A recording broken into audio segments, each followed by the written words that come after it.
We're in Kalamata in the Peloponnese, Greece. This region produces what is considered to be the finest olive oil in the world. It's made from this olive right here, the Koroneiki. It is a very small olive but also very rich and aromatic. Thanks to a cold extraction and a slow fermentation process, Koroneki olive oil tastes like no other, a true nectar of the gods. This is the land of ancient myths and heroes, after all. This olive oil is considered a very bitter, very spicy olive oil, very intense, grassy, fruity, and that is what makes Koroneiki very special. Like the aromas of that and the spiciness, the intense character it has. This region has a mild Mediterranean climate with extended periods of sunshine, which makes it the ideal home for olive groves. Koroneki olives are harvested from late October until late January.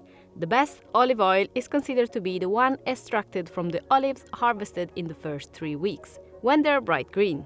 Early harvest olive oil is more nutritious. It is rich in polyphenols and antioxidants, which make the flavor fresher and more intense. As the olives ripen, they do not really get any bigger, but they will get darker. These ripe olives contain more oil than the green ones and will give a larger yield, but their oil has a milder flavor. To preserve the nutrients inside the Koroneki olive, the harvest happens as fast as possible. There are 2 methods. One is to shake the olives out of the tree with these electric sticks. Now they just brush the olives fall and they do not hurt the tree. And it's only the olives that are ready to fall that actually come down. They do everything. So basically they go through the tree. Some of them are more ripe, some of them are more green. We need them both. We need them both to be harvested, all of them. This one, yeah. Whoa, and so okay. Need to do this job with goggles or something. It's, let's see. Another method is to prune all the inside branches and then collect the olives with the help of this machine, which filters out the leaves. So the olives feel inside. There's olives falling. Be careful, be careful. It's raining olives. Yeah, it's raining olives. Bravo, like this. Yeah. With both methods, the olives fall into a net, which is made of breathable material to avoid compressing the olives. The net is then closed and the more stubborn branches and leaves are taken out by hand. Like fast. It's like brushing them. Yes. So how many olives do you put in one sack? 50 kilos of olives in one sack. Wow. And from that you get 10 kilos of olive oil. Okay, scratch the olive, squeeze it to find the olive oil inside. Now look, this is the olive oil. Oh, look. It's actually whiter, yeah, of course, because it's mixed with some pulp, yeah. And smell it. Fresh. Nice. This is the fresh grass that we're looking for in a fresh olive oil. Exactly that sensation, that you just have crushed the olive and find the aromas. Oh yeah, there's so much juice inside the olive itself. Can we taste it? No, they're very bitter. They are. They are very bitter. But it's still nice. The Koroneki olive has a sister, Kalamata. Both varieties are important for the life of the olive grove. This is really good for the pollination of the trees. Also think of tradition. People produced what they needed for the house. So they needed both Kalamata olives and olive oil. Because of their bitterness, Kalamata olives are not turned into olive oil. They are instead used as table olives and go through a debittering process. They are cured in brine, then vinegar, and then stored in jars with Koroneki olive oil. Okay, we have more than 2,000 olive trees. Some of them are 1,000 years old. We are very connected with the olive trees. Every family has 200 trees, 300 trees. It is their olive oil for the family, even though they are not farmers, and it's also for them an extra income. Together with extracting the oil from her family's groves, Dimitra will usually work with local families to extract their own oil. Her mill is actually paid in olive oil by these families, as it keeps 8% of the production. More than 1,000 sacks arrive every day during peak harvest at Dimitra's mill. The oil is extracted within 24 hours.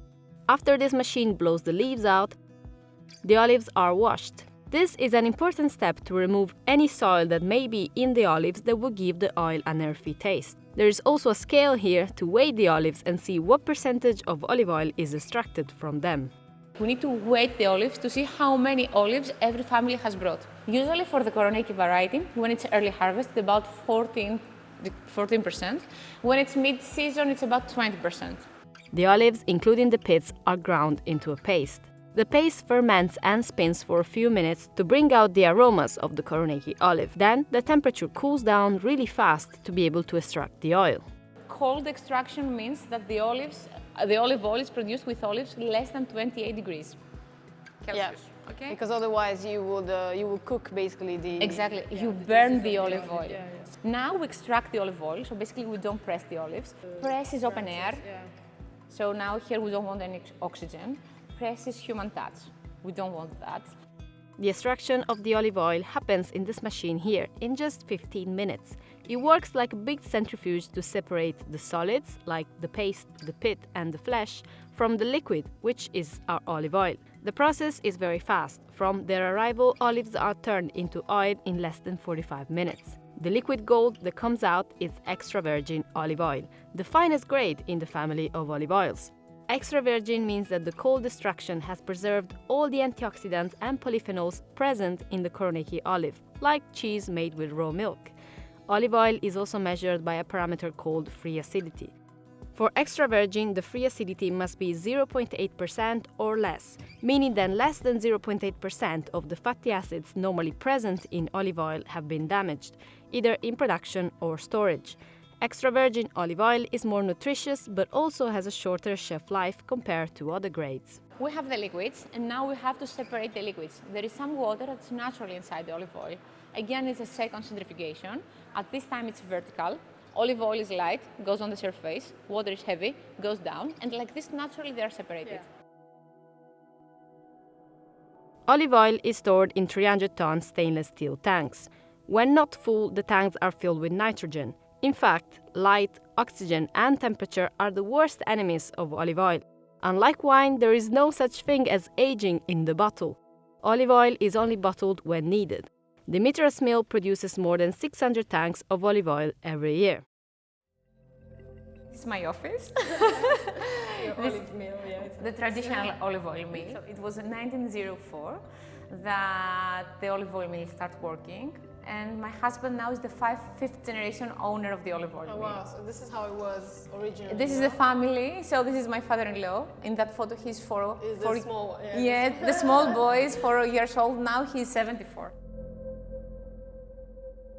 Okay, you're very lucky because this is the early harvest olive oil, harvested 10 days ago. So this is as fresh as you can get it, okay? This is the Koroneki variety. This is from our own land, family estate. I want you to take your hand like this. Close it and cup it. And let's roll it a bit. Usually when we taste the olive oils, we taste them in 28 degrees. This is the perfect temperature because you have the aromas of the olive oil, you feel them, okay? Extra virgin olive oil has 3 characteristics. Number 1 is fruitiness. Fruitiness, you can only sense it with your nose. And fruitiness has a scale from 0 to 10 by international standards. Let's put our nose in. Oh. I could put this on my bedside table. Fruity, fresh. Nice. The Koroneki variety has the fresh cut grass as a characteristic. Yeah, okay. It smells exactly like that. This is a fruitiness around 6.5. And then, what are the other 2 characteristics? Bitter, you feel it here, right and left part of your tongue. And spicy, you feel it here when you swallow your olive oil.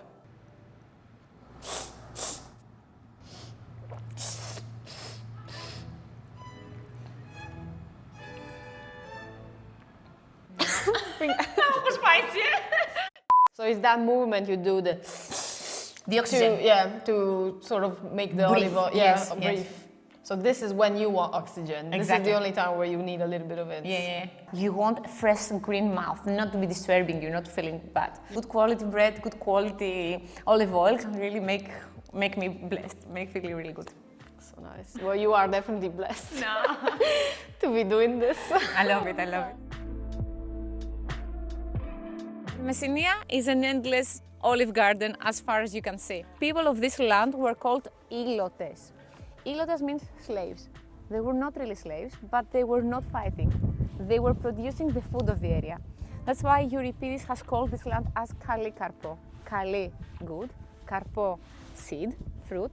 So this is the land of the good fruit. Seeds. Good seeds, good fruits. Yeah, it is.